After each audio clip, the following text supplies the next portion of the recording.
Bismillahirrahmanirrahim. Assalamualaikum warahmatullahi wabarakatuh. Waalaikumsalam warahmatullahi wabarakatuh. Dan kasiran tayyiban mubarakan fih kama yuhibbu rabbuna wa yarda. Asyhadu an la ilaha illallah wahdahu la syarika lahu wa asyhadu anna Muhammadan abduhu wa rasuluhu la nabiyya wa la rasula ba'dah. Allahumma salli wa sallim wa karim wa barik ala nabiyyina wa syafi'ina wa maulana wa qudwatina wa imamina Muhammad wa ala alihi wa sahbihi wa man ittaba'ahum bi ihsanin ila yaumiddin amma ba'd. Hambatku jamaah Majlis Keluarga Indonesia yang mudah-mudahan senantiasa dirahmati Allah. Alhamdulillah wa syukurillah. Di pagi ini Allah begitu banyak memberikan kita kenikmatan yang di hari Jumat ini, eh, kenikmatan kita masih beribadah kepada Allah Subhanahu wa taala menjadi sebuah kenikmatan paling utama, karena inilah sebuah kenikmatan yang eh, menjadi amal yang mudah-mudahan dan bersyukur kepada Allah Tabaraka wa taala makin tambah nikmat kita, makin Allah tambahkan nikmat untuk kita semua. Amin Allahumma amin. Salawat dan salam tentu senantiasa kita curahkan kepada baginda Rasulullah SAW beserta keluarganya, para sahabatnya, dan juga mudah-mudahan kita termasuk umatnya yang kelak akan mendapatkan syafaatnya. Dan untuk mendapat syafaatnya tentu kita harus mengikuti sunnah-sunnah dari baginda Rasulullah. Dan salah satu sunnah yang eh, selalu ditekankan oleh Rasulullah adalah talabul ilm, menuntut ilmu, dan disebutkan dalam sabda Nabi yang mulia, adalah fardu ain, ya, fardhatun ala kulli muslim wa muslimat. Jadi menjadi fardu bagi setiap orang, dan itu menjadi fardu ain setiap orang terkena sebuah kewajiban untuk mendalami syariat ini. Eh, Minimal yang minimal, ya, yang harus kita pahami tentang bagaimana kita menjalankan ibadah dengan contoh-contoh dari Rasulullah SAW. Dan doa memukul ibadah yang disebutkan dalam sabda Nabi yang mulia bahwa doa adalah intisarinya adalah ibadah. Dan alhamdulillah kita termasuk orang yang selalu berdoa kepada Allah Tabaraka wa Taala. Dan insya Allah di pagi ini kita didampingi oleh guru kita Tuan Guru Suparman Fajar, masih membahas tentang sebuah kitab penting dari kitab Ibnu Qayyim al-Jauziyah untuk rahimahullah taala. Kitab Ad-Dawa itu menjadi salah satu yang insya Allah akan kita kaji dalam ngaji kita bersama guru kita Tuan Guru Suparman. Dan ini sebuah episode kedua, ya, dalam membahas sebuah kitab dari karya Ibnu Qayyim ini. Dan tema yang berkaitan dengan doa salah satunya adalah waktu-waktu yang mustajab untuk berdoa. Dan sebelum masuk ke kajian, kita selalu diingatkan oleh admin untuk memanfaatkan pagi yang penuh berkah ini dengan keberkahan harta kita. Dan itulah mari kita sama-sama untuk menyisihkan sebagian harta kita untuk bekal akhirat kita. Apalagi di menjelang Ramadan, ya, di bulan Rajab penuh berkah ini, bulan Rajab yang disebutkan dalam sabda Nabi yang mulia, dalam juga banyak uh, keterangan para ulama tentang betapa pentingnya kita memanfaatkan bulan Rajab, karena Allah akan lipat gandakan pahala di bulan Rajab ini. Sebaliknya Allah akan juga lipat gandakan dosa ketika kita bermaksiat di bulan haram ini. Ya, alhamdulillah wa syukurillah, guru kita sudah hadir bersama kita. Mudah-mudahan Allah senantiasa melimpahkan keberkahan untuk beliau beserta keluarganya, dan juga untuk kita semua jamaah memulakan Allah. Mudah-mudahan Allah Subhanahu wa taala terus menambah keberkahannya untuk kita semua. Untuk bagi orang yang selalu istiqamah dalam kajian ilmu, akan mendapatkan satu predikat terbaik dari Allah, yaitu amal yang paling dicintainya. Dan mudah-mudahan kita lah termasuk orang-orang yang bisa menghadirkan amal yang istiqamah. Alhamdulillah, Tuan Guru sudah bersama kita ini. Wah, Masya Allah, ya, luar biasa. Setiap malam beliau membimbing kita dari mulai bagaimana ngaji Quran yang baik sampai kepada pemahaman tentang agama ini.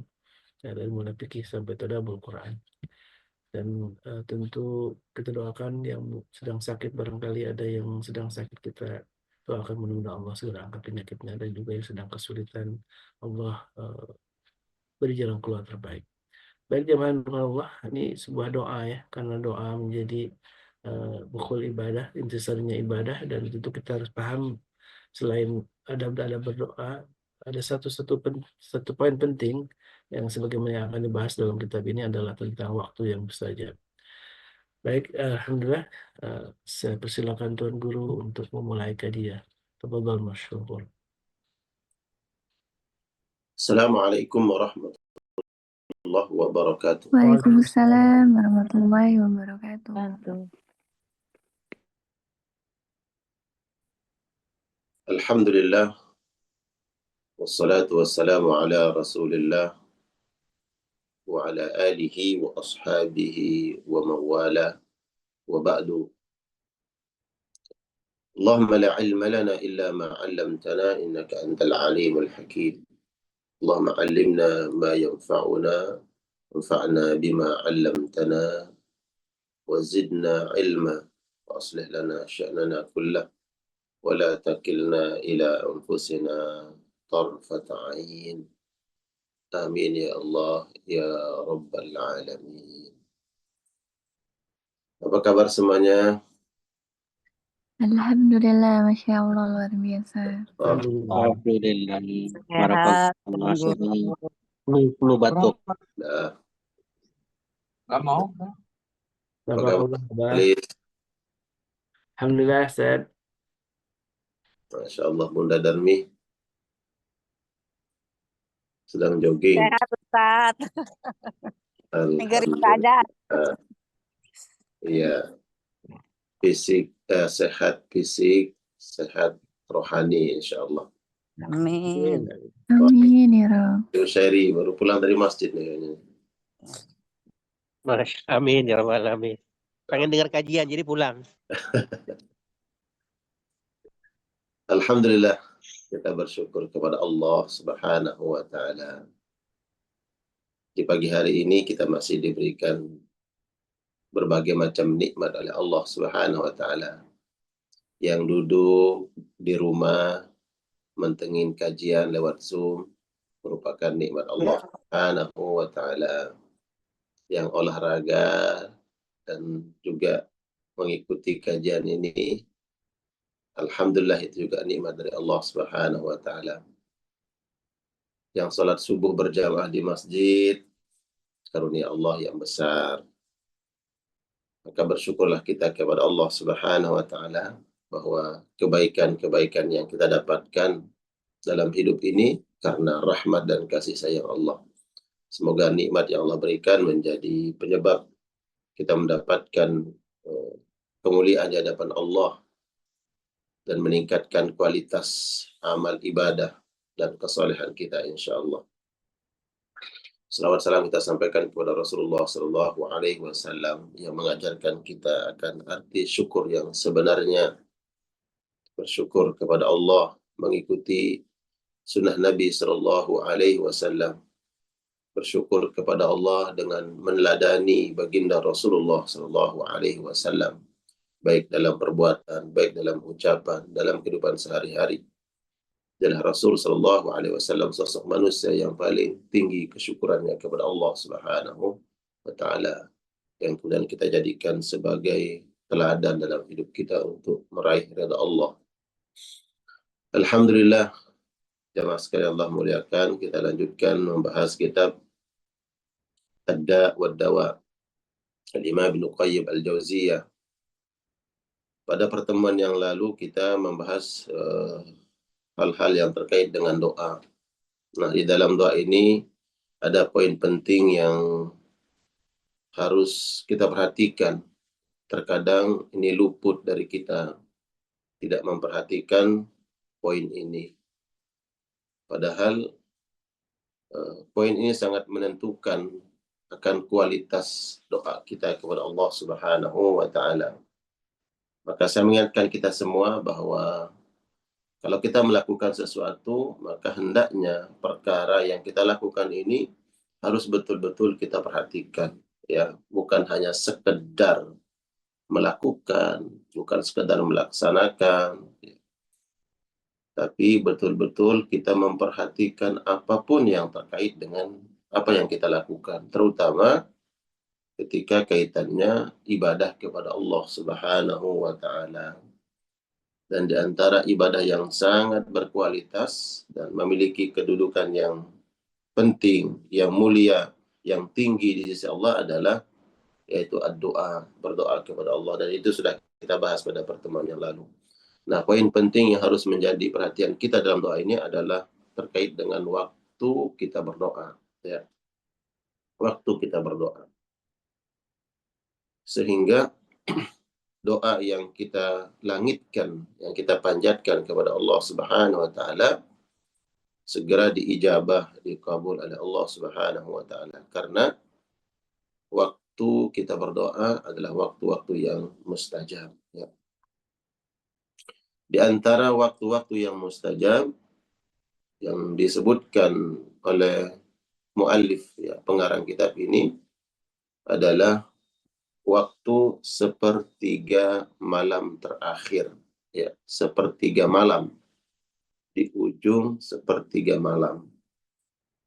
Hal ini disampaikan oleh Nabi Shallallahu Alaihi Wasallam dalam sebuah hadis, ya, yanzilu Rabbuna, bahwa Allah Subhanahu Wa Taala, Rabb kami, Rabb kita turun, ya, thulutsal lail, di waktu sepertiga malam. Dan saat itu kemudian wa yaqulu, dan Allah Subhanahu wa Ta'ala berseru, "Man yad'uni fa astajibu lahu." Di ujung sepertiga malam, atau sepertiga malam itu Allah Subhanahu wa Ta'ala memantau, melihat hamba-hambanya di saat itu. Adakah di antara mereka yang bangun di sepertiga malam tersebut, kemudian mereka berdoa, ya, dia berdoa kepadaku, fa astajibu lahu, maka Allah akan mengabulkan doa tersebut. Ini sabda Nabi bahwa Allah berseru, fa astajib, ya, fa astajibu lahu, saya akan kabulkan doanya. Ya. Man yas'aluni fa u'tiyahu, siapa yang meminta kepadaku, maka aku akan berikan apa yang dia minta. Man yastaghfiruni fa aghfiru lahu, siapa yang meminta ampun kepadaku, maka aku akan ampuni dia. Kapan waktunya? Allah berseru dengan ucapan seperti ini di sepertiga malam. Di saat manusia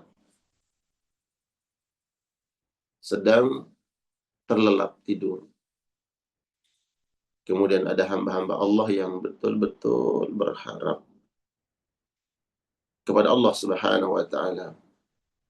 Ada harapan yang ingin dia langitkan kepada Allah, yang dia sampaikan di sepertiga malam ini kepada Allah. Dan ada dosa-dosa yang dia lakukan, kemudian dia ingin diampuni oleh Allah Subhanahu wa Ta'ala dosa-dosanya.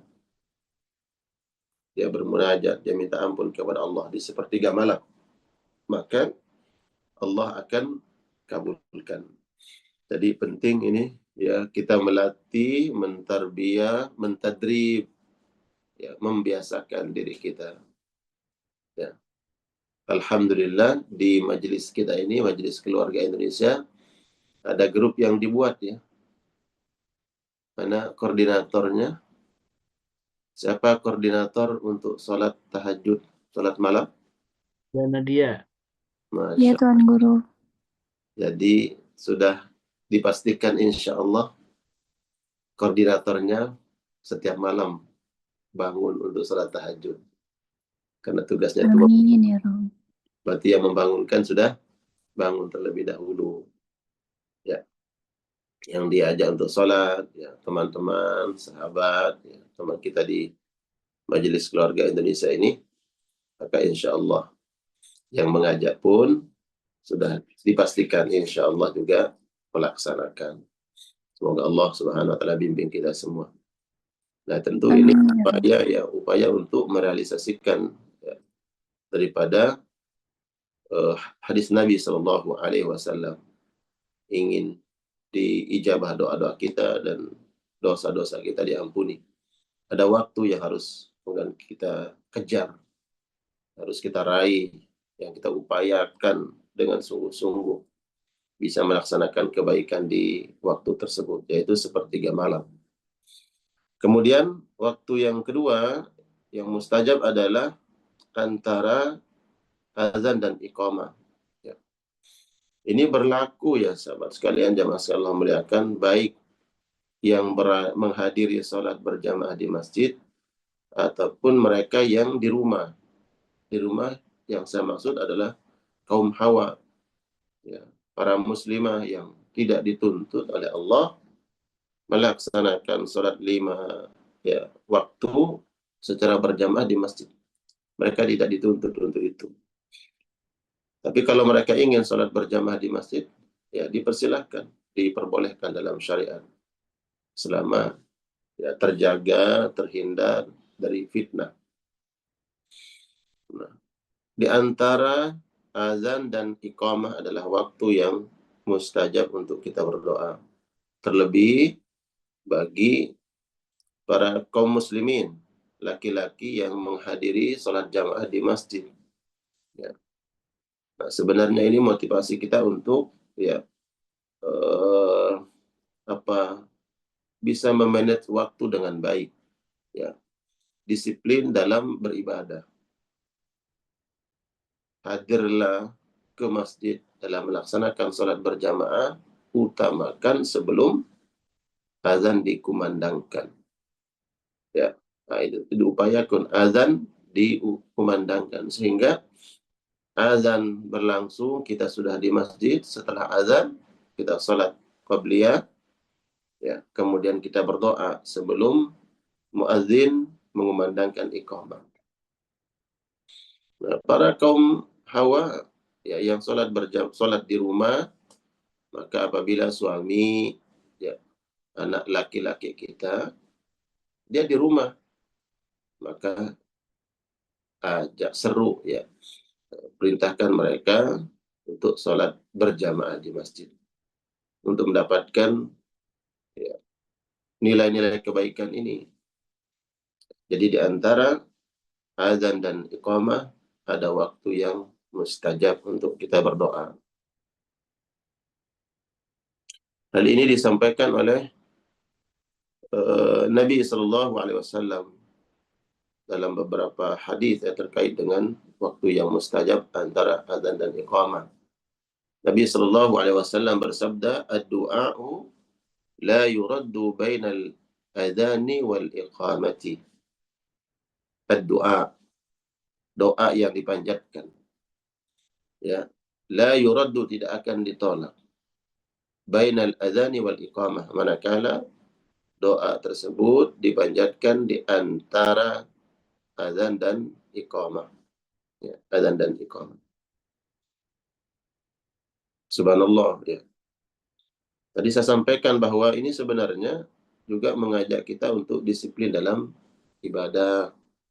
Ya, usahakan sholat berjamaahnya di masjid tidak selalu masbuk. Ya, kadang kita ini kan banyaknya masbuk, Ustaz Khalis. Ya, masbuk imamnya sudah mulai sholat berjamaah baru kita datang. Ya, sesekali waktu mungkin ya, karena sesuatu dan lain hal, karena kesibukan atau karena pekerjaan atau ada sesuatu dan kita sholat berjamaah di masjid terlambat hadirnya sehingga masbuk, atau di masjid-masjid perkantoran kita. Ya. Kalau kita bekerja, yang mana pekerjaan ini adalah kaitannya janji kita dengan sesama manusia, karena kita sudah terikat dengan perjanjian, ya, kesepakatan, dan kita tunaikan, itu perintah. Nah, bagaimana dengan janji kita kepada Allah, kewajiban kita kepada Allah? Kalau sesama manusia kita tak mampu menunaikan janji, ya, menunaikan kewajiban kita, maka tentu kita juga harus mampu menunaikan kewajiban kita kepada Allah Subhanahu wa Ta'ala dengan sebaik-baiknya. Kita khawatir, kita takut telat sampai ke kantor, ya, karena absennya nanti telat. Ya, absen kita yang telat itu berpengaruh pada penilaian, bahkan nanti berdampak pada gaji, salary ya. Nah, maka kita juga harus memiliki perhatian yang mungkin lebih, bukan sama ya, lebih terhadap ibadah kita kepada Allah Subhanahu wa Ta'ala. Kemarin saya buat konten ya, konten tuh beberapa, nggak lebih dari 1 menit.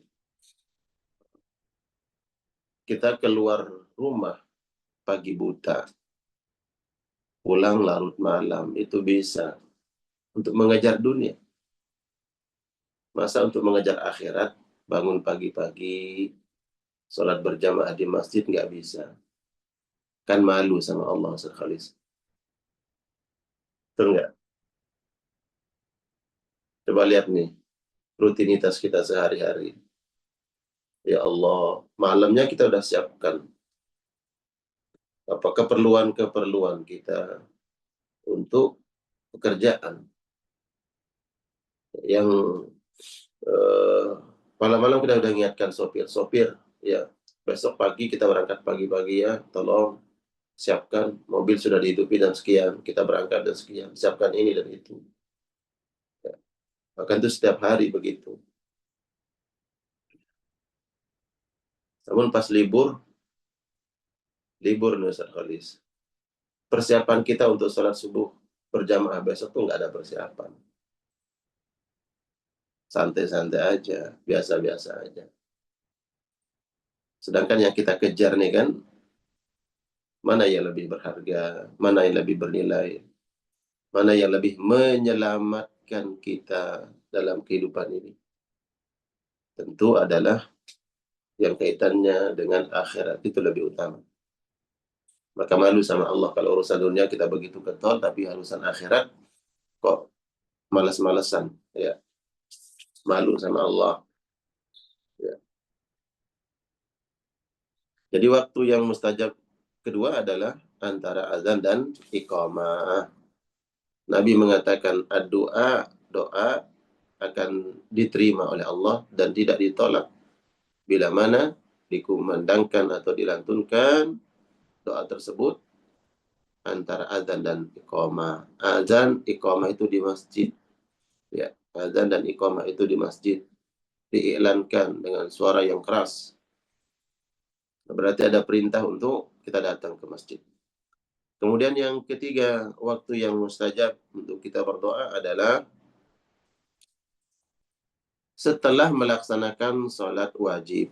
Nah, ini tentu bagi kaum muslim, laki-laki ataupun perempuan dapat. Kalau tadi di yang kedua adalah antara azan dan iqamah, tentu yang lebih mendapatkan keutamaannya adalah laki-laki ketika dia ke masjid. Dan perempuan juga mendapatkan. Ya, dia tahu antara ada masjid yang dekat dengan rumahnya, dia dengar azan. Setelah azan, kemudian dia ingin sholat zuhur, umpamanya, maka dia berdoa di situ sebelum dikumandangkan iqamah di masjid tersebut. Perempuan juga dapat keutamaan tersebut. Namun yang paling mendapatkan keutamaannya adalah muslim laki-laki. Adapun yang ketiga, setelah melaksanakan sholat wajib. Ini sholat wajib yang dilakukan baik laki-laki ataupun perempuan. Ya, maka dia mendapatkan keutamaannya, keutamaan waktu yang mustajab setelah sholat. Maka setelah sholat jangan buru-buru. Ya. Jadi jamaah sekalian jangan buru-buru, jangan kemudian menyibukkan diri kita dengan perkara yang mungkin tidak ada kemaslahatannya. Kalaulah kiranya kita ada sesuatu hal yang penting untuk segera kita lakukan, maka berikan porsi waktu setelah sholat itu ya beberapa menit ya untuk berdoa kepada Allah, minta, karena ini waktu yang mustajab.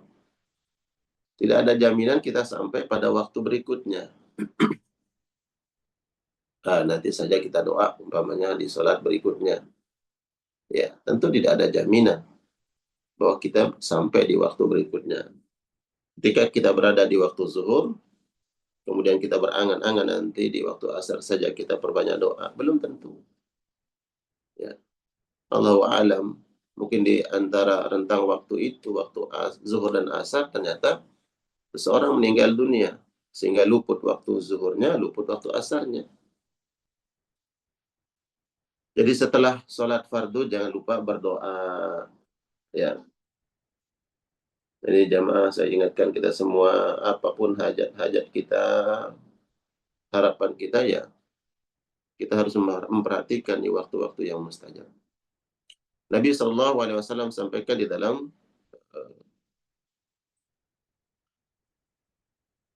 hadisnya bahwa waktu yang sangat mustajab adalah setelah sholat fardu. Su'ilan Nabi SAW, Nabi ditanya tentang waktu yang mustajab. Kemudian Nabi bersabda, Jaufal laili wa dubura as-salawatil maktubat. Hadis ini diriwayatkan oleh Imam At-Tirmidzi. Ada dua hal yang Nabi sampaikan di dalam hadis ini, yaitu seperti jauful lail, ya, sepertiga malam. Itu ada hadis yang sebelumnya tadi. Ini semakna ya dengan hadis yang sebelumnya. Jauful lail, ya, sepertiga malam. Jauf itu tengah malam. Wadubura as-salawatil maktubat. Dan setelah salat-salat yang diwajibkan, yaitu salat fardu, ya, yang 5 waktu. As-salawat kata jamak dari as-salat. Al-maktubat, ya, maktubat artinya salat-salat yang diwajibkan. Ya. Kataba bisa artinya wajaba, ya, wajib atau aujaba, diwajibkan. Sebagaimana Allah Subhanahu wa taala berfirman di dalam Al-Qur'anul Karim tentang ibadah puasa. Ya ayyuhalladzina amanu kutiba. Kutiba artinya diwajibkan. Furidha, difardukan. Nabi SAW mengatakan ketika ditanya waktu yang mustajab untuk berdoa, beliau berkata jaufal lail, ya, tengah malam. Wa duburas salawatil maktubat, dan setelah salat-salat wajib. Maka luangkan waktu, ya. Para jamaah sekalian, para sahabat sekalian, luangkan waktu setelah sholat, usahakan untuk berdoa. Karena kita tidak tahu apakah doa kita di sholat fardu sebelumnya itu diterima atau tidak. Kita nggak tahu. Walaupun itu waktu yang mustajab tentu, tapi diteliti dulu, diseleksi oleh Allah. Dilihat syarat-syaratnya, kelayakan doa ini diterima atau tidak, walaupun waktunya mustajab. Tapi ada hal-hal yang membuat tidak layak, tidak diijabah di doa. Apakah karena tidak khusyuk, tidak menjaga adabnya, atau ada hal perkara haram yang menjadi penghalang doa tersebut diijabah sampai kepada Allah, gitu ya. Karena kita tidak tahu. Ya, kemungkinan doa kita di sholat fardu sebelumnya mungkin tidak diterima. Ya. Jadi sehingga kita butuh, ya, sangat butuh untuk berdoa pada sholat fardu berikutnya. Gitu. Pada sholat waktu berikutnya ternyata juga doa kita tidak dijabah. Nanti ada waktu sholat wajib berikutnya. Begitu. Ya. Jangan terlalu GR kita. GR itu begini, bahwa saya sudahkan banyak doanya di waktu-waktu yang mustajab. Sehingga kemudian itu membuat kita mengabaikan waktu-waktu yang mustajab lainnya. Ya. Ini nggak boleh begitu. Walaupun dengan penuh harap tentu kita berharap kepada Allah bahwa doa-doa kita diijabah oleh Allah. Tapi ini perkara yang gaib, kita tidak tahu. Maka hendaknya kita tidak melewatkan waktu-waktu sholat fardu kita. Setelahnya melaksanakan sholat fardu, kita memperbanyak doa kepada Allah Subhanahu wa ta'ala. Jadi waktu yang ketiga adalah waktu ba'da as-salawati ya, setelah sholat fardu. Ya. Apalagi setelah sholat subuh, ya, setelah sholat subuh itu kumpulnya ya keberkahan di situ. Setelah sholat subuh itu setelah sholat fardu, subuh sholat fardu. Kemudian adalah bagian dari keberkahan di waktu pagi. Nabi Shallallahu Alaihi Wasallam bersabda, "Burika ummati fi bukuriha," atau kama qala Rasul. Umatku ini diberkahi di waktu paginya. Ya, di waktu pagi kita mendapatkan keberkahan Allah.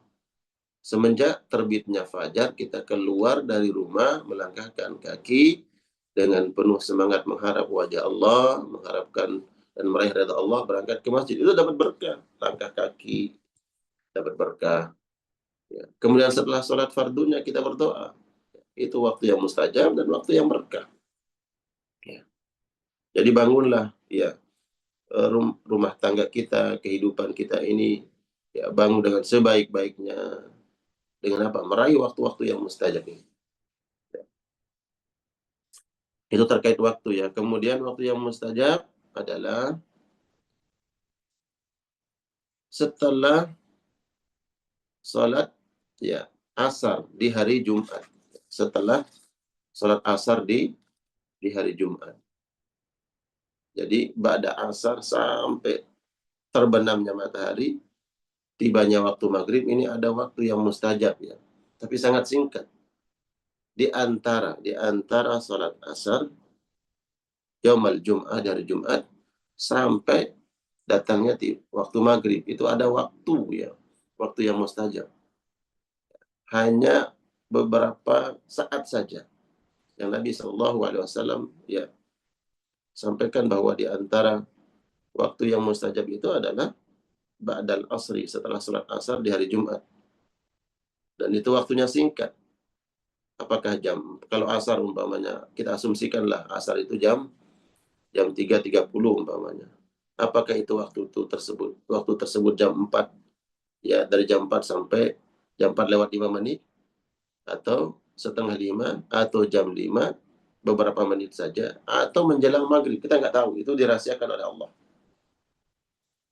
Maka kemudian Nabi mengatakan, faltamisuha, jaga waktu itu, ya, diupayakan, mencari, mengusahakan, berikhtiar agar dapat waktu yang mustajab tersebut.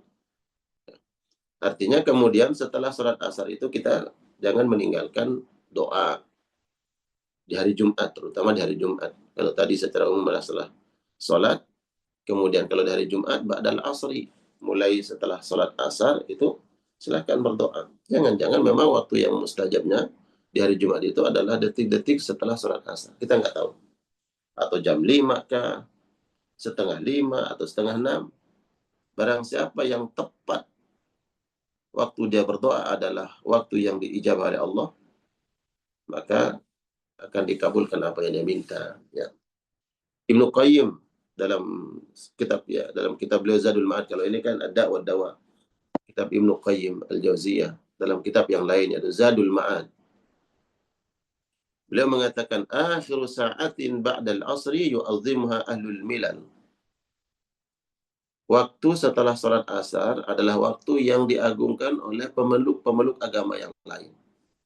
Ya, kata Ibnu Qayyim, ya, ahlul milal adalah orang Yahudi, orang Nasrani, bahkan pemeluk atau kepercayaan yang lain itu, ya, mereka berkeyakinan bahwa ada waktu yang terbaik, waktu yang berkualitas setelah sholat asar. Ya.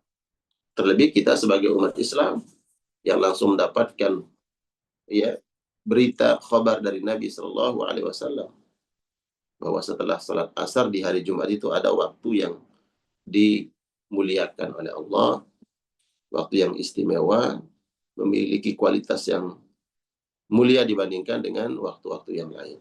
Faltamisuha, kata Nabi, coba pantengin. Kata iltamisu itu pantengin, cari, usahakan. Ya, siapa tahu dapat, walaupun dirahasiakan detik-detiknya. Ya. Kemudian ada waktu ya.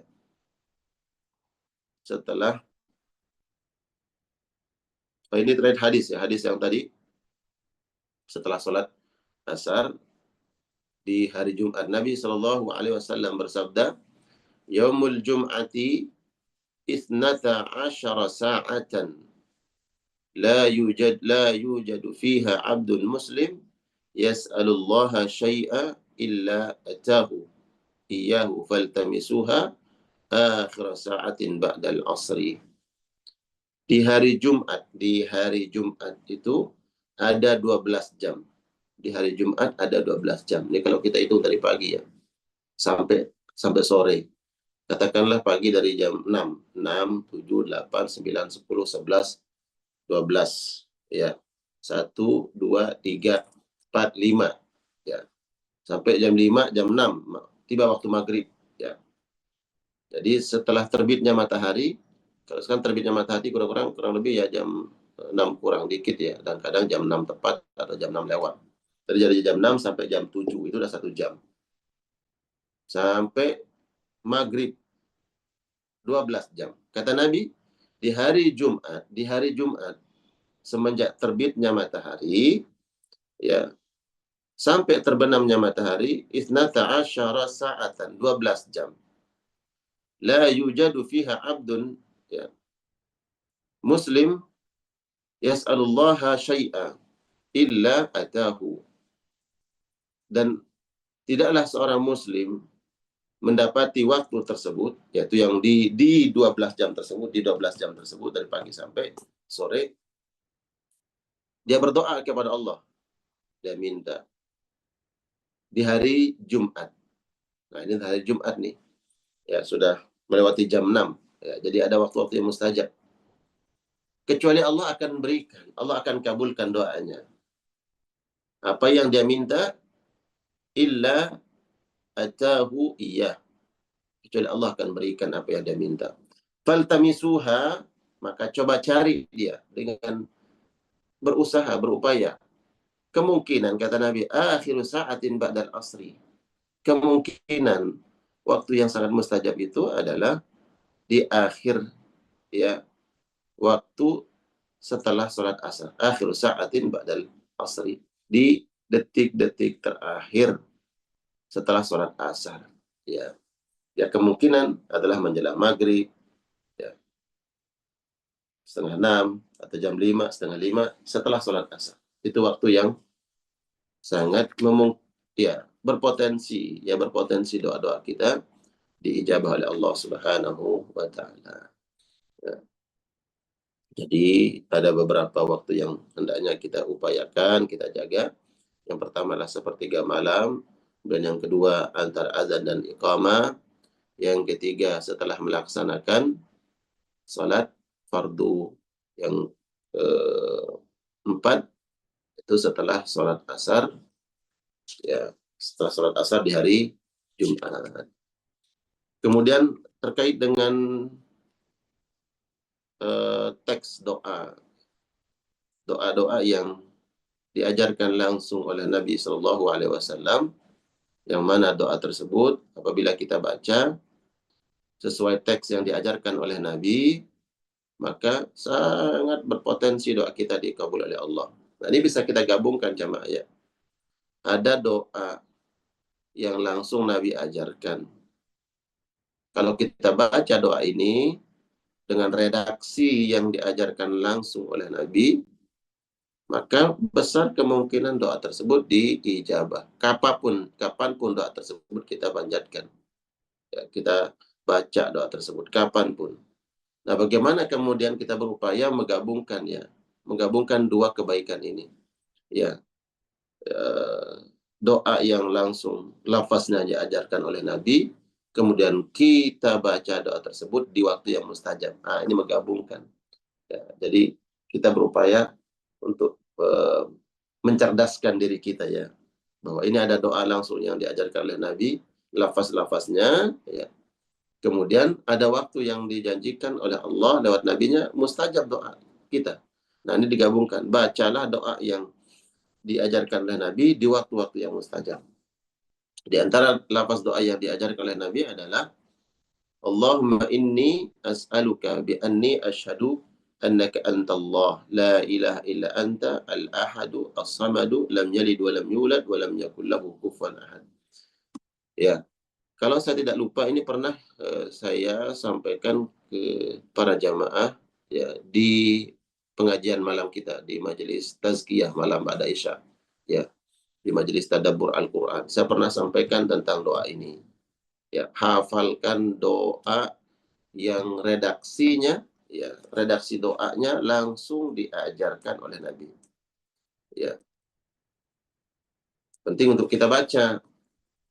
Boleh kita mengarang doa, ya, menggunakan bahasa kita sendiri atau membaca doa-doa yang dikarang oleh para ulama, boleh, silakan.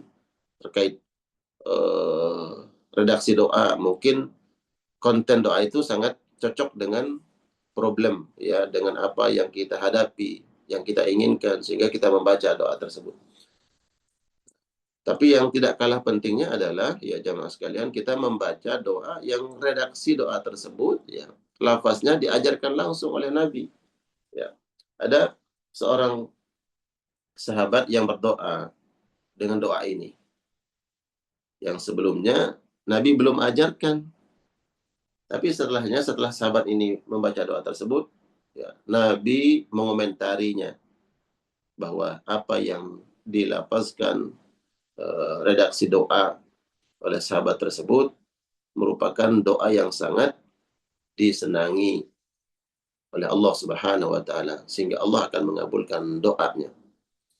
Redaksi doa tersebut, Allahumma inni as'aluka, ya Allah aku meminta kepadamu, bi anni asyhadu, sesungguhnya aku ini betul-betul bersaksi, annaka, sesungguhnya engkau, antallah, engkaulah Allah, la ilaha illa anta, tidak ada zat yang diibadahi kecuali engkau. Nah, ini ada kalimat, ya, la ilaha illa anta. Nanti ini dijelaskan oleh Nabi dalam hadis yang lain, keutamaan kalimat ini, kalimat tahlil, la ilaha illallah, atau la ilaha illa huwa, atau la ilaha illa anta. Sama, itu maknanya. La ilaha illallah, tidak ada zat yang diibadahi kecuali Allah.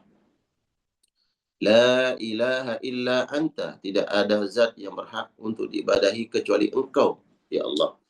La ilaha illa huwa, tidak ada zat yang berhak untuk diibadahi kecuali dia, ya, ya, dia Allah. Al-ahadu, yang maha esa. As-samadu, tempat bergantungnya seluruh makhluk. Alladzi lam yalid, dia Allah tidak beranak. Walam yulad, dan tidak diperanakkan. Dia tidak punya istri, kemudian istrinya melahirkan, dia tidak butuh anak. Walam yulad, dan tidak diperanakkan. Allah tidak butuh ayah. Ya, tidak ada yang menyebabkan keberadaan Allah. Allah tidak lahir, ya, dari makhluk. Dia Allah yang ada sebelum segala sesuatu ada, dan dia wujud sebelum sesuatu wujud. Dia wujud abadi, azali, selama-lamanya. Walam yakul lahu kufuwan ahad, dan tidak ada satupun yang sebanding dengan dia, Allah. Nah, ini ada sahabat yang berdoa dengan doa ini. Allahumma inni as'aluka bi anni asyhadu annaka antallah alladzi la ilaha illa anta al-ahadu as-samadu lam yalid wa lam yulad wa lam yakul lahu kufuwan ahad. Dan didengar oleh Nabi. Didengar oleh Nabi SAW. Dan Nabi bertanya, siapakah yang berdoa dengan doa tadi? Ya. Kemudian Nabi berkata, laqad sa'alallahu bil ismil a'zam. Dia telah berdoa dengan nama-nama Allah yang maha agung. Di antara nama-nama Allah yang maha agung adalah Al-Ahadu. Dia Allah yang ahad. As-Samadu adalah nama agung yang Al-A'zam, yang agung, yang mulia. Alladzi idza su'ila bihi a'ta. Kalau ada orang yang berdoa kemudian dia menyertakan nama-nama Allah yang agung tadi, sebelum dia meminta kepada Allah, dia sebut nama-nama Allah yang agung. Ya, di antaranya Al-Ahadu, As-Samadu, lam yalid wa lam yulad wa lam yakul lahu kufuwan ahad. Ini adalah nama Allah yang agung. Apabila dia meminta dengan menyertakan nama Allah yang agung tersebut, maka Allah akan berikan apa yang dia minta. Wa idza du'iya bihi fa'ajab, dan apabila dia memohon dengan menyertakan nama-nama Allah yang agung tadi, maka ajab, Allah akan mengijabah doanya. Ya. Rasul mengatakan laqad sa'altallah bil ismil a'zam. Dalam hadis yang lain disebutkan bahwa Nabi berkata kepada laki-laki yang berdoa tersebut, laqad sa'altallaha, engkau telah meminta kepada Allah bil bismihi al-a'zam, dengan perantara nama-namanya yang agung. Nah, ini jadi wasilah. Jadi tawasul itu dengan salah satunya dengan menyebut nama-nama Allah yang agung. Ya. Di antaranya Asmaul Husna. Ya. Di antara Asmaul Husna itu dan nama-nama Allah yang agung. Ya. Walaupun sesungguhnya dalam disebutkan oleh para ulama, sesungguhnya lebih dari itu nama-nama Allah yang agung. Bukan hanya sebatas 99, tapi Allah sendiri yang menyebutkan ya bilangan namanya 99. Para ulama mengatakan ada nama-nama Allah yang lain yang lebih dari itu.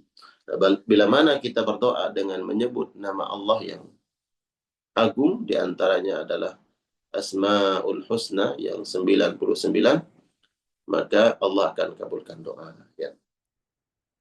Kemudian di doa tadi, doa yang dibaca oleh sahabat tersebut, ada kalimat La ilaha illa anta. Tidak ada ilah, Tuhan yang berhak untuk diibadahi. Dalam sebuah hadis Nabi mengatakan, Ismullahil a'zam fi hatainil ayatain. Ada nama-nama Allah yang sangat agung di dalam dua ayat ini, kata Nabi. Di dalam dua ayat ini disebutkanlah ayat di dalam surat Al-Imran ayat 163. Wa ilahukum ilahun wahid la ilaha illa huwar rahmanur rahim. Ya. Itu di dalam surat ya Al-Baqarah, ya Al-Baqarah. Di dalam surat Al-Baqarah ayat 163. Ya. Di awal surah di surah Al-Baqarah ayat 163. Wa ilahukum ilahun wahid la ilaha illa huwar rahmanur rahim. Nah, ini disebutkan oleh Nabi, ada nama Allah yang Al-Azam, ada Ar-Rahman, ada Ar-Rahim, dan lafaz la ilaha illa huwa, ya.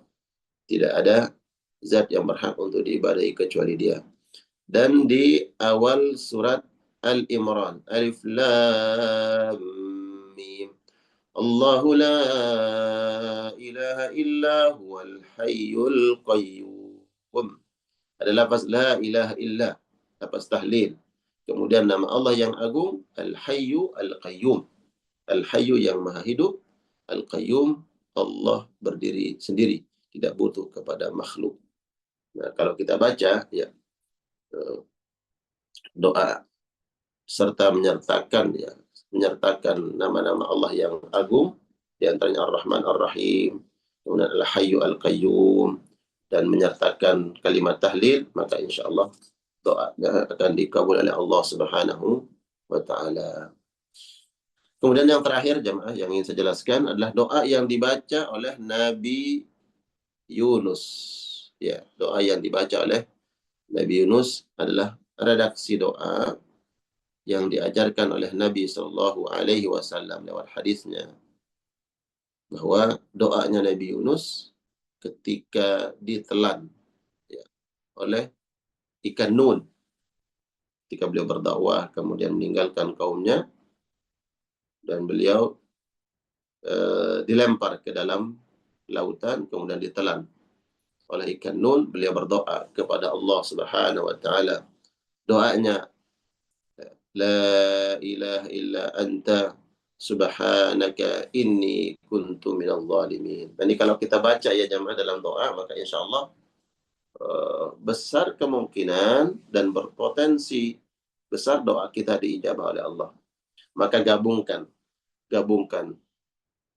berupaya berdoa di waktu yang mustajab, kemudian menyebut nama-nama Allah yang indah, dan gunakanlah redaksi doa yang telah dibaca oleh Nabi Yunus alaihissalam.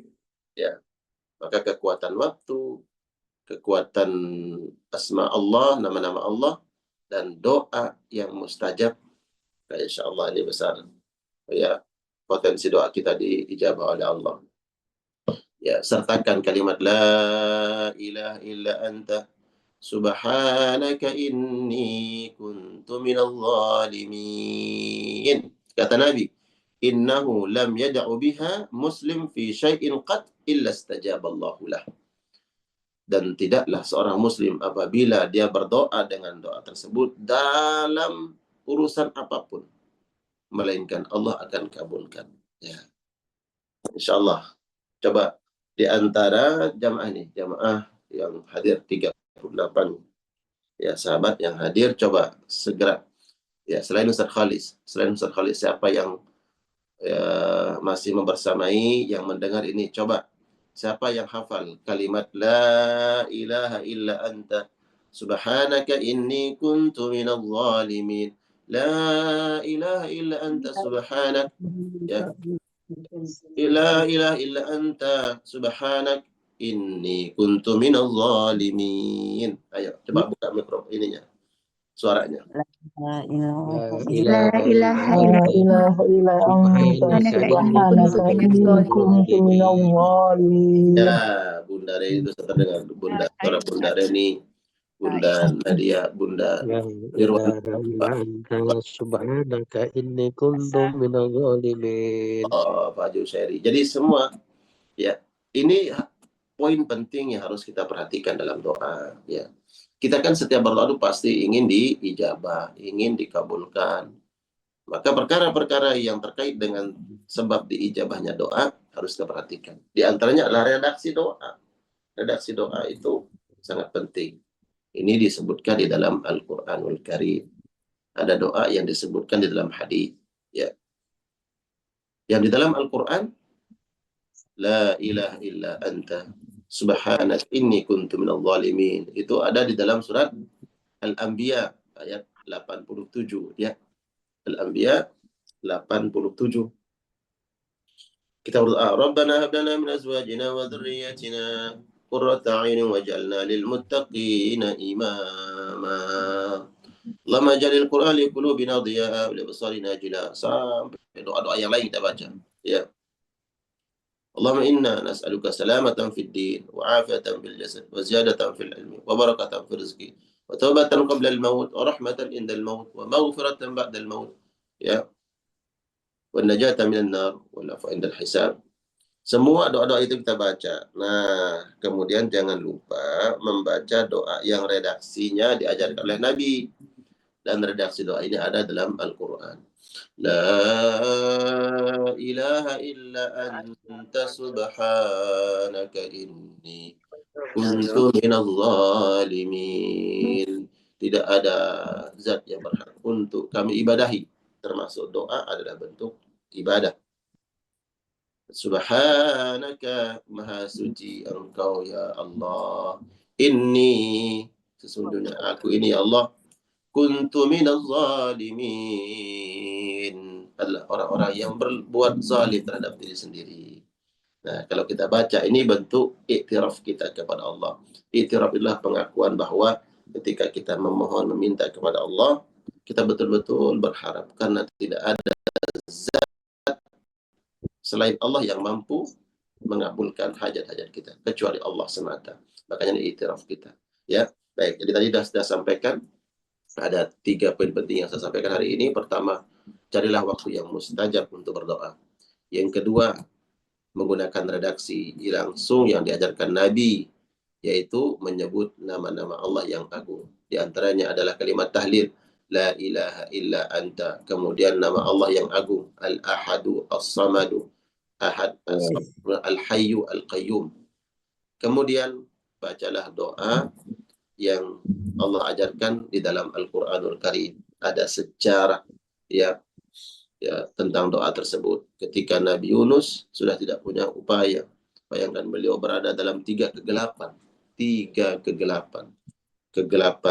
ya di dalam perut ikan yang zahirnya, kemudian kegelapan di dalam lautan, kemudian kegelapan apa? Karena beliau meninggalkan kaumnya, dia telah berbuat zalim. Zalim di sini adalah maksudnya dia harus sabar. Ada kegelapan yang zahir, ada kegelapan yang batin. Dia meninggalkan kaumnya karena tidak sabar menghadapi ya kebebalan, bebal kaumnya. Aja dia nggak sabar, udah nanti bagaimana keputusan Allah saja. Kalian nggak mau beriman, aja dia tinggalkan kaumnya. Baik, Ustaz Khalis, mungkin ini yang kita paparkan dan diskusikan, kita sampaikan pagi hari ini. Semoga tentu dan bisa mengamalkannya. Allahu a'lam bishawab.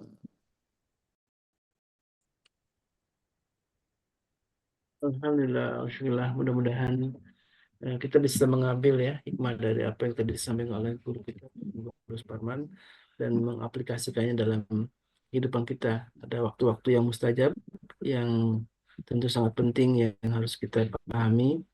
Dan alhamdulillah ini ada alarm tahajud ya, dan mudah-mudahan ini bisa dimanfaatkan oleh siapapun yang mungkin ingin diingatkan oleh sahabatnya, dan tentu sahabat yang paling baik adalah seorang yang selalu mengingatkan sahabat yang dalam kebaikan dan kesabaran. Dan alhamdulillah kita masih ada waktu ya, kita sekitar 10 menitan kita untuk mungkin ada yang ingin bertanya kepada Tuan Guru tentang seputar doa ya. Karena doa sekali lagi adalah senjatanya orang beriman, kata Rasulullah.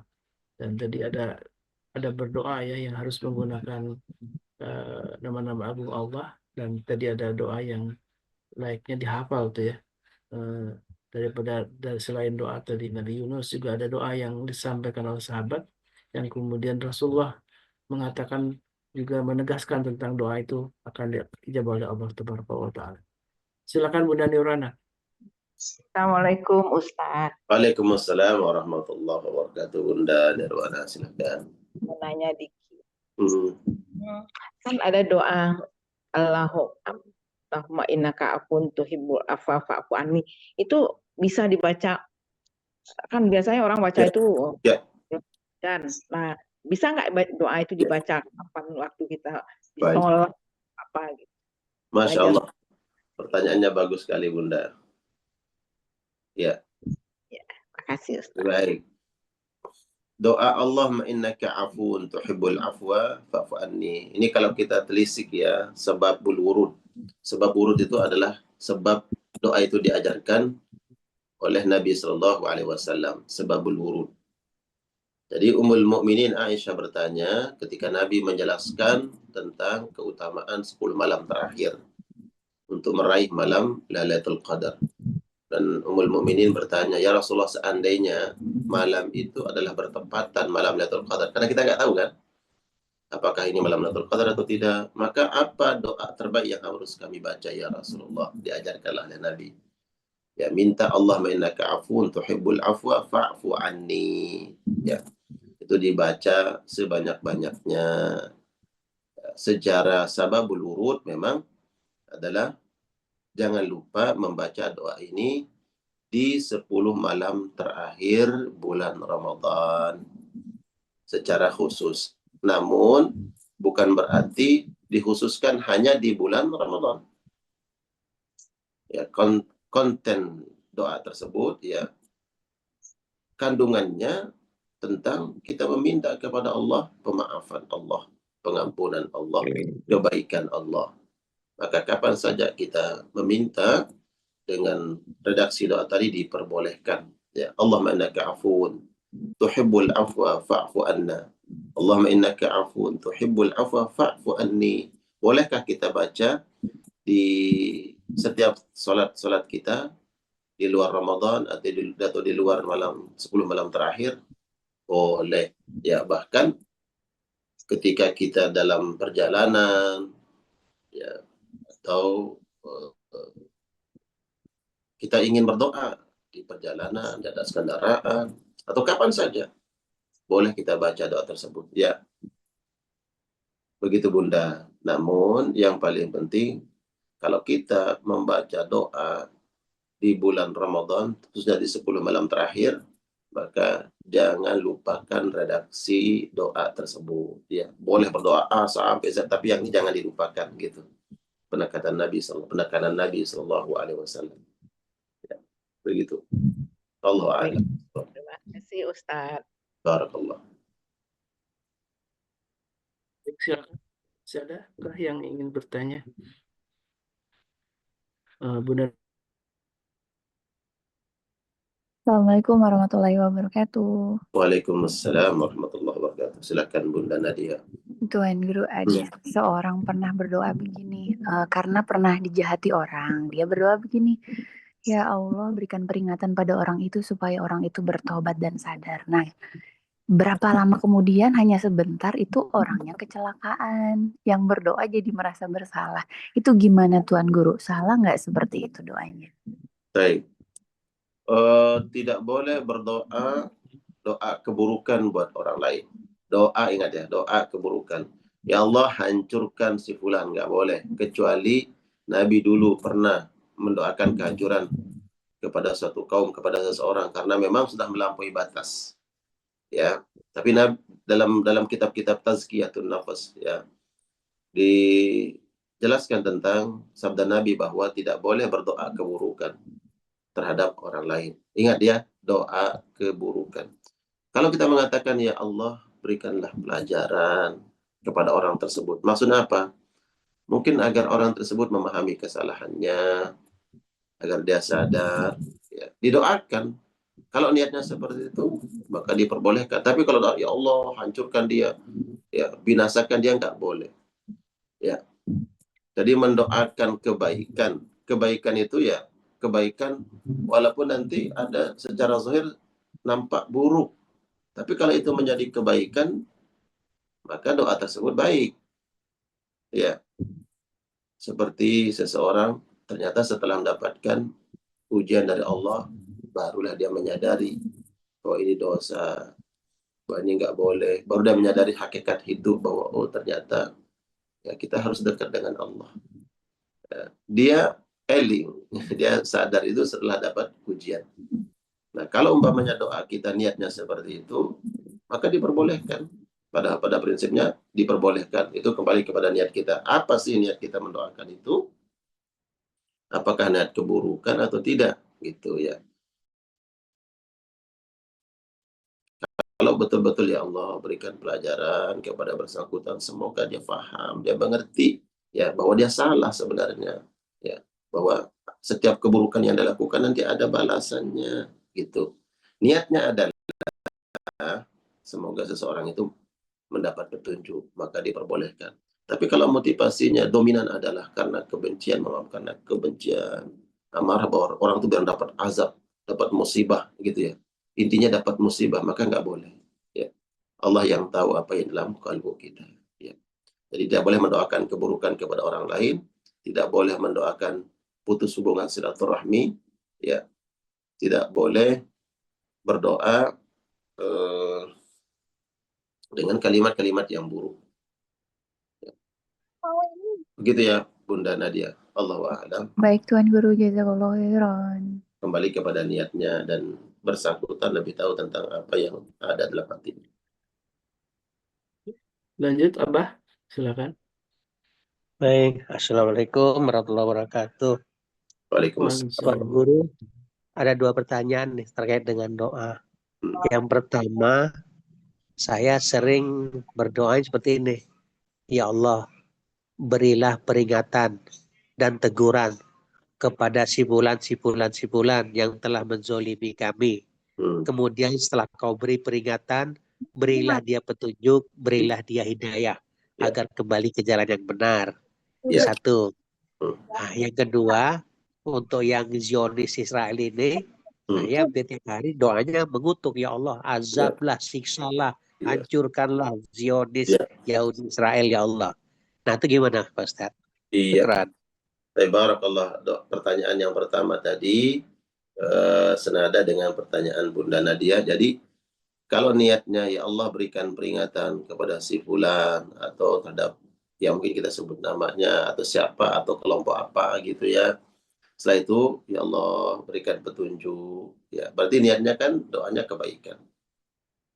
Kalau niatnya itu baik, betul-betul seseorang agar mendapatkan pelajaran dari apa yang dia lakukan, maka boleh kita doakan seperti itu.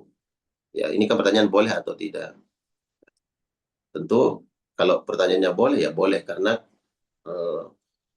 di substansi dari doa tadi kan agar mendapatkan kebaikan, pelajaran dari Allah, hidayah dari Allah. Setelah itu nanti Allah berikanlah petunjuk kepada yang bersangkutan. Boleh. Tapi tentunya ada doa-doa yang lebih utama kita minta kepada Allah untuk orang yang kita doakan. Langsung diberikan hidayah, Allah berikan hidayah, berikan petunjuk. Tanpa harus, ya Allah berikan dia peringatan, pelajaran, sama gitu ya. Tapi doanya diperbolehkan. Ya. Kembali kepada niat kita. Kemudian yang kedua, doa mengutuk, ya, mengutuk, melaknat terhadap kaum yang dilaknat oleh Allah Subhanahu wa taala. Apakah boleh kemudian ya Nabi Shallallahu alaihi wasallam ya memperbolehkan kita mendoakan keburukan, ya. Keburukan terhadap kaum yang memang sudah dipastikan di dalam Al-Qur'anul Karim dia terlaknat. Ya. Siapa yang terlaknat? Allah sebutkan ya. Ghairil maghdubi alaihim waladdallin. Kaum yang engkau murkai. Nah, di antara mereka itu bukankah nanti memungkinkan mereka ada yang masuk Islam? Itu kembali kepada Allah Subhanahu wa taala. Kita mendoakan bagi mereka yang secara zahir mereka memang layak untuk dilaknat, didoakan keburukan. Kenapa? Karena keburukan yang mereka sudah lakukan di luar ambang batas kemanusiaan. Sehingga dari ya perjalanan sejarah gitu kita menemukan Al-Quran bercerita tentang karakter dan sifat mereka. Para nabi mereka bunuh, ya, para nabi mereka siksa, kemudian mengkhianati perjanjian. Di antaranya adalah ketika orang-orang Yahudi juga mengkhianati kesepakatan mereka dengan Rasulullah Shallallahu Alaihi Wasallam. Kalaupun kemudian ada di antara mereka yang mendapat petunjuk, yaitu kembali kepada hak prerogatif Allah, dikeluarkan dari doa kita tadi. Nanti mana yang kemudian Allah kehendaki? Mereka tidak terlaknat dengan doa kita, tidak terkutuk dengan doa kita, diberikan hidayah oleh Allah. Itu hak Allah Subhanahu wa taala. Tapi kaum yang ini memang sudah ditegaskan mereka adalah kaum yang maghdub, yang dimurkai oleh Allah Subhanahu wa taala. Dan bila mana nampak secara jelas gamblang bahwa mereka telah melakukan keburukan yang tadi melampaui ya fitrah hati nurani manusia, maka silakan, nggak apa-apa. Ya, kita doakan mereka, Allahumma al'anhum, ya Allah laknat mereka. Silakan, nggak apa-apa, diperbolehkan, gitu ya. Adapun di antara mereka kemudian ada yang diberikan taufik hidayah oleh Allah, itu kembali kepada hak prerogatif Allah Subhanahu wa taala. Karena Nabi pernah juga mendoakan laknat terhadap satu kaum yang dimurkai oleh Allah Subhanahu wa taala. Allah alam bisawab. Ya. Baik, alhamdulillah. Ya. Jazakallah. Tapi bagaimana kalau saya ganti doa saya begini? Ya Allah rahmati dan berikan petunjuk kepada orang-orang Israel yang telah. Iya boleh. Kita mengharapkan mereka dapat petunjuk. Ya. Kita nggak tahu, mungkin dari doa kita itu ada 1, 2, 3 yang Allah kehendaki yang diberikan hidayah oleh Allah Subhanahu wa taala. Tuan Guru nyambung tadi, artinya boleh aja kan kita minta dia dikutuk dulu baru diberi hidayah. Biar dia ngerasain penderitaan yang dilakukan kepada pihak Palestina gitu. Misalnya, ya Allah, azablah Benyamin Netanyahu. Setelah itu kau berikan hidayah kepada jalan yang lurus. Biar dia ngerasain gitu loh, Ustaz. Ya. Jadi sebenarnya doa laknat itu diperbolehkan dengan kriteria-kriteria yang disebut oleh para ulama, bahwa dia melakukan keburukan yang sangat besar dampaknya. Ya.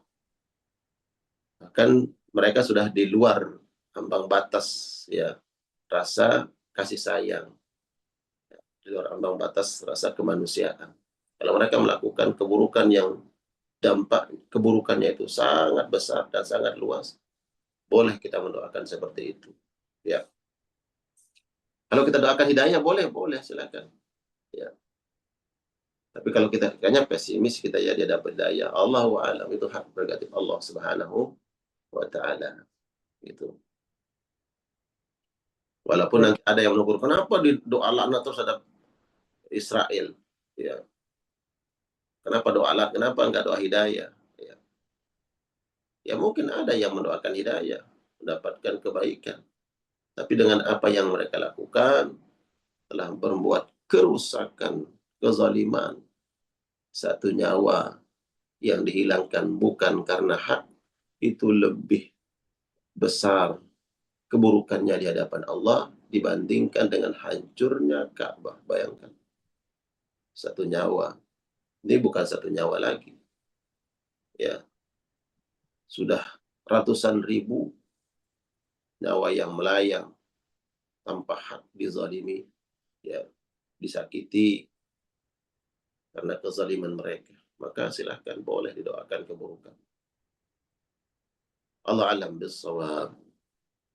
Baik, cukup Ustaz Khalis, barakallah. Baik, Ustaz. Jazakallah khairan, Ustaz. Qadarullah di Depok nih lagi di rumah lagi mati lampu nih, Ustaz.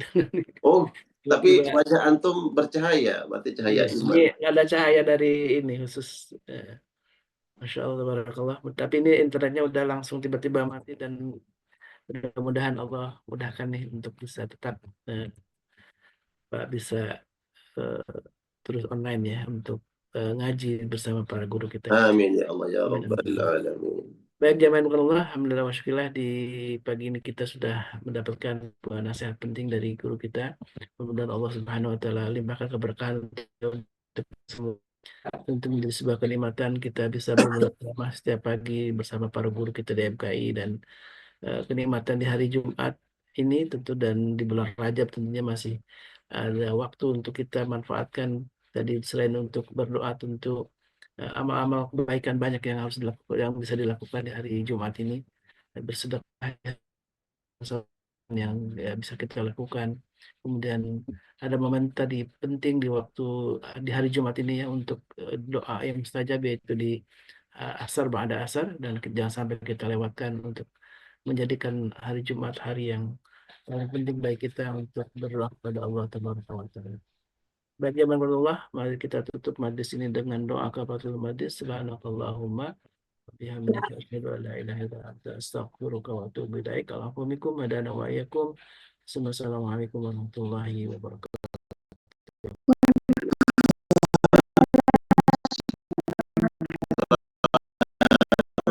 Waalaikumsalam warahmatullahi wabarakatuh.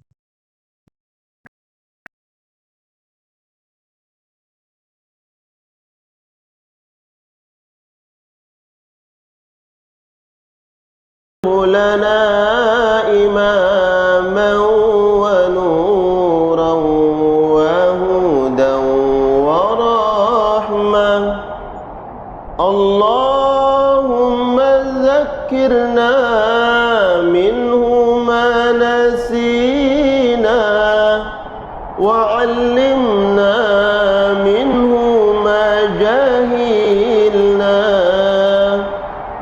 وارزقنا تلاوته آناء الليل وأطراف النهار واجعله لنا حجة يا رب العالمين.